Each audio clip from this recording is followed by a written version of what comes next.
A Hero by R.K. Narayan. For Swami, events took an unexpected turn. Father looked over the newspaper he was reading under the hall lamp and said, Swami, listen to this. News has been received about the bravery of a village lad who, while returning home by the jungle path, came face to face with a tiger. The paragraph described the fight the boy had with the tiger and his flight up the tree where he stayed half a day till some people came that way and killed the tiger. After reading it through, Father looked at Swami fixedly and asked, What do you say to that? Swami said, Think he must have been a very strong and grown-up person, not a boy at all. How could a boy fight a tiger? You think you are wiser than the newspaper. Father sneered.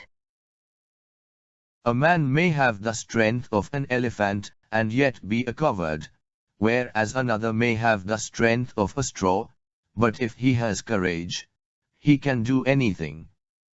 Courage is everything. Strength and age are not important. Swami disputed the theory. How can it be, Father? Suppose I have all the courage, what could I do if a tiger should attack me? Leave alone strength. Can you prove you have courage? Let me see if you can sleep alone tonight in my office room.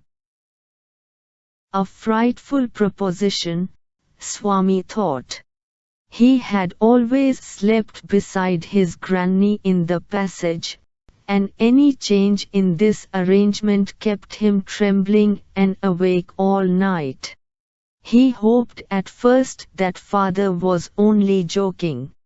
He mumbled weakly, Yes. And tried to change the subject. He said very loudly and with a great deal of enthusiasm, We are going to admit even elders in our cricket club hereafter. We are buying brand new bats and balls. Our captain has asked me to tell you. We'll see about that later. Father cut in. You must sleep alone hereafter. Swami realized that the matter had gone beyond his control. From a challenge it had become a command. He knew his father's tenacity at such moments. From the 1st of next month, I'll sleep alone, Father. No, you must do it now. It is disgraceful sleeping beside granny or mother like a baby. You are in the second form and I don't like the way you are being brought up. He said and looked at his wife, who was rocking the cradle. Why do you look at me while you say it? She asked. I hardly know anything about the boy. No, I don't mean you, said Father. If you mean your mother is spoiling him, tell her so, and don't look at me, she said and turned away. Swami's father sat gloomily gazing at the newspaper on his lap. Swami rose silently and tiptoed to his bed in the passage. Granny was sitting up in her bed, and remarked, Boy, are you already feeling sleepy? Don't you want to hear a story? Swami made wild gesticulations to silence his granny, but that good lady saw nothing. So, Swami threw himself on his bed and pulled the blanket over his face. Granny said, Don't cover your face. Are you really very sleepy? Swami leant over and whispered. Please, please, shut up, Granny. Don't talk to me, and don't let anyone call me even if the house is on fire. If I don't sleep at once, perhaps I shall die. He turned over and curled, and snored under the blanket till he found his blanket pulled away. Presently his father came and stood over him. Swami, get up, he said. He looked like an apparition in the semi-darkness of the passage, which was lit by a cone of light from the hall. Swami stirred and groaned. As if in sleep. Father said. Get up, Swami. Granny pleaded. Why do you disturb him? Get up, Swami, said Father for the third time, and Swami got up. Father rolled up his bed, took it under his arm and said, Come with me.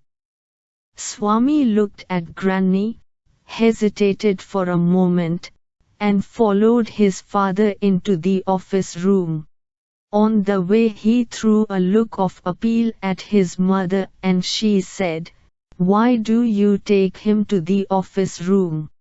He can sleep in the hall, I think. I don't think so, Father said, and Swami slunk behind him with bowed head. Let me sleep in the hall, Father, Swami pleaded. Your office room is very dusty and there may be scorpions behind your law books. There are no scorpions, little fellow. Sleep on the bench if you like. Can I have a lamp burning in the room? No. You must learn not to be afraid of darkness. It is only a question of habit. You must cultivate good habits. Will you at least leave the door open? All right, but promise you won't roll up your bed and go to your granny's side at night. If you do it, I'll make you the laughing stock of your school. Swami felt cut off from humanity. He was pained and angry. He did not like the strain of cruelty he saw in his father's nature. He hated the newspaper for printing the tiger's story. He wished that the tiger had not spared the boy, who didn't appear to be a boy after all, but a monster. As the night advanced and the silence in the house deepened, his heart beat faster. He remembered all the stories of devils and ghosts he had heard in his life. How often his chum Mani had seen the devil in the banyan tree at his street end. And what about poor Munaisami's father, who spat out blood because the devil near the river's edge slapped his cheek when he was returning home late one night? And so, on and on his thoughts continued. He was faint with fear. A ray of light from the street lamp strayed in and cast shadows on the wall. Through the stillness all kinds of noises reached his ears, the ticking of the clock, rustle of trees, snoring sounds, and some vague night insects humming. He covered himself so completely that he could hardly breathe. Every moment he expected the devils to come up to carry him away. There was the instance of his old friend in the 4th class who suddenly disappeared and was said to have been carried off by a ghost to Siam or Nepal. Swami hurriedly got up and spread his bed under the bench and crouched there. It seemed to be a much safer place, more compact and reassuring. He shut his eyes tight and encased himself in his blanket once again, and unknown to himself fell asleep, and in sleep was racked with nightmares. A tiger was chasing him. His feet stuck to the ground. He desperately tried to escape, but his feet would not move. The tiger was at his back, and he could hear its claws scratch the ground. Scratch, scratch, and then a loud thud. Swami tried to open his eyes, but his eyelids would not open, and the nightmare continued. It threatened to continue forever. Swami groaned in despair. With a desperate effort he opened his eyes. He put his hand out to feel his granny's presence at his side as was his habit, but he only touched the wooden leg of the bench. And his lonely state came back to him. He sweated with fright. And now what was this rustling? He moved to the edge of the bench and stared into the darkness. Something was moving down. He lay gazing at it in horror. His end had come. He realized that the devil would presently pull him out and tear him, and so why should he wait? As it came nearer, he crawled out from under the bench, hugged it with all his might, and used his teeth on it like a mortal weapon. Iyo! Something has bitten me, went forth an agonized, thundering cry, and was followed by a heavy tumbling and falling amidst furniture. In a moment father, cook, and a servant came in, carrying light. And all three of them fell on the burglar, who lay amidst the furniture with a bleeding ankle. Congratulations were showered on Swami next day. His classmates looked at him with respect, and his teacher patted his back. The headmaster said that he was a true scout. Swami had bitten into the flesh of one of the most notorious housebreakers of the district, and the police were grateful to him for it. The inspector said, "Why don't you join the police when you are grown up?" Swami said for the sake of politeness. Certainly, yes. Though he had quite made up his mind to be an engine driver, a railway guard, or a bus conductor later in life.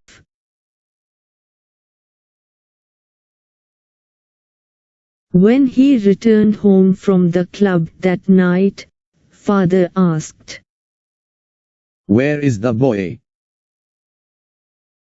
"He is asleep." Already?